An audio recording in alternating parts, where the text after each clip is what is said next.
5-day series on the psychology of relationship distance. If you're watching the replay or you're joining me live right now, thank you for being here. So, I want to start with a question that puzzles almost every one of us. Why does someone who genuinely cares about you suddenly pack up emotionally and pull away? As an emotional communication specialist, my job is not to give you basic relationship advice. My job, no, is it for me to tell you on to date. My job is to lift the marks behind human behavior and call out the exact emotion behind this behavior. When people shut down, we sometimes misinterpret it. So today, let's expose the two emotions we usually or people usually confuse when people pull away or shut down. So let's unmask these emotions together and let's talk about their behavioral pattern.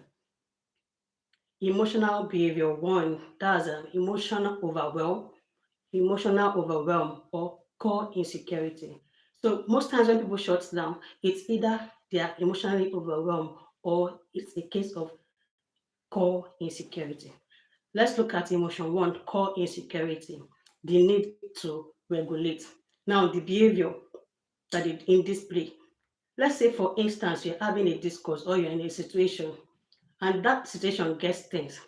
So, people who are emotionally overwhelmed, what they do or the emotions they display is they might leave the room or they go completely silent or they start giving you short reply to your conversation. And this is what we assume is happening. We assume that they are rejecting us or that they are no longer interested in the relationship or the conversation or that they are simply being cold. However, what is happening is that their nervous system is flooded. They lack the basic communication tools to process intense emotion, so they retreat to self-regulate. Can you see that they are not running away from you, but they are running away from the intensity of the emotion? The behavior two, core insecurity. Now, this is the behavior in display. The relationship is going fine, perfectly well, no issue. Suddenly, they bring up an argument from nowhere. And then you are left wondering, what did I even do? Now, this is the assumptions that we have when people who are expressing core insecurity are doing. They go completely silent or they just begin to create argument where there is not. And then we assume that they are playing games or that they are being toxic. However, the reality is that the emotions displaying in this behavior is deep rooted insecurity. So, in psychology, it is believed that in psychology, when somebody believes that they are unlovable, they first pull away to defend themselves or protect themselves from the possibility or the pain of you having to reject them in the future. So it is a defensive mechanism known as preemptive withdrawal. I don't want this pain. Oh. Just imagine that you are playing a game and you know that in this game I'm not going to win. So instead of you waiting to be beaten till at the end of the game, you draw at the beginning of the game. Now, this is how we mix them up. For someone who is going through emotional overwhelm, they need quietness and space to self-regulate. If you try to force them or nag them into keeping the conversation or engaging in that conversation, you are going to increase the emotional overwhelm. So the best thing to do is to allow them space so that they can process whatever emotions it is that they are going through and then come back to the conversation. However, if they are going through core insecurity, if they are withdrawing or pulling away as a result of core insecurity, do you know what it is that they are telling you? They are trying to test you to see if you will fight for them.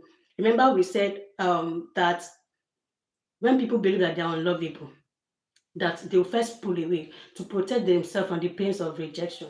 So the core insecurity is almost as a result of fear of inevitable rejection. So they first pull away to protect themselves. So when they are exhibiting these attributes or this character. They want to see if you chase them, if you will choose them. Oh, you've seen how I am. Would you still choose me? So they will pull away, and then they might completely go silent, or they might bring an argument where there is none. So this is how we mix these things up. Because we do not know the behavior in display, we do not know if it is emotional overwhelm or it is core insecurity. We mix up the treatment. So the treatment we are supposed to give to core insecurity, we give it to emotional overwhelm, and then the one we are supposed to give to emotional overwhelm, we give it to core insecurity, and then we accidentally ruin the whole relationship or the whole connection. So, have you experienced this before?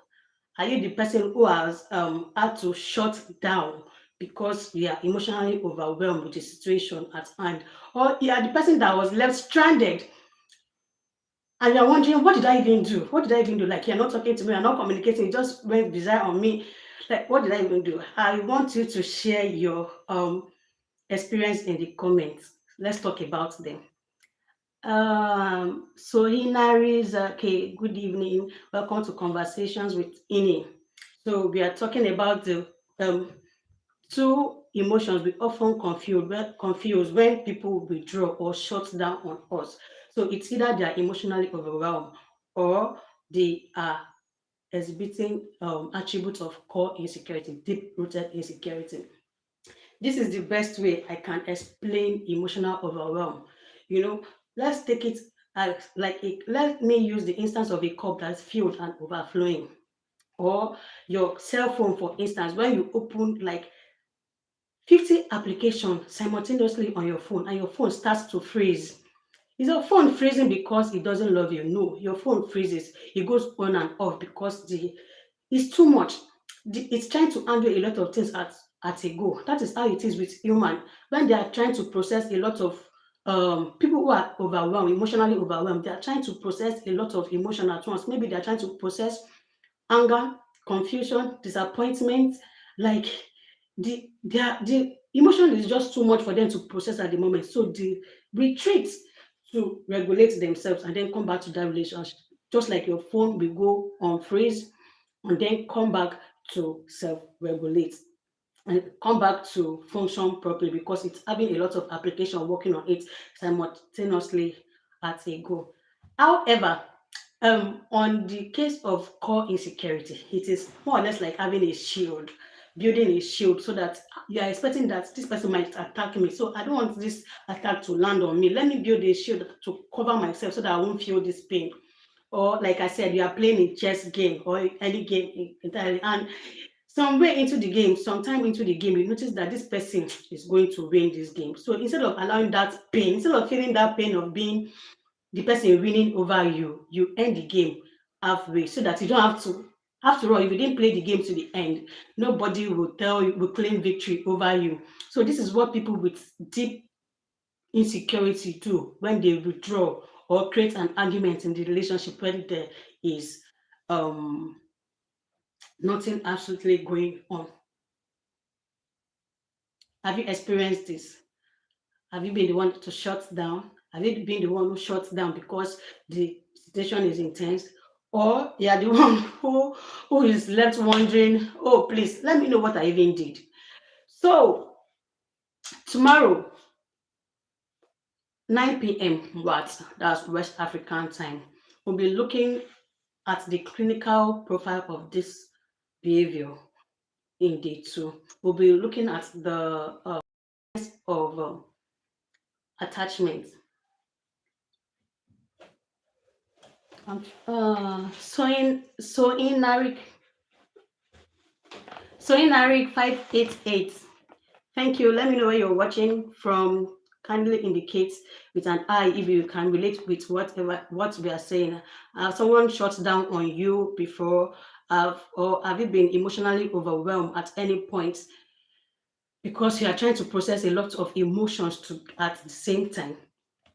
So, like I was saying, let me know share your experience in the comments if you've experienced this. So, like I was saying, tomorrow, 9 p.m. West African time, we'll be looking at the clinical behavior of this, the clinical side of this behavior on day two.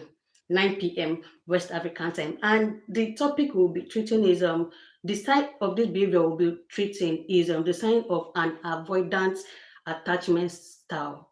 The signs of an avoidant attachment style. So thank you for making it a day with me and for joining me on conversation with Inny tonight. If you want to break the silence and you want to find the world and break the silence, make sure you are subscribed. And I'll see you same time tomorrow. Have you got any question for me? Hit me in the comments. If not, let's call it a day.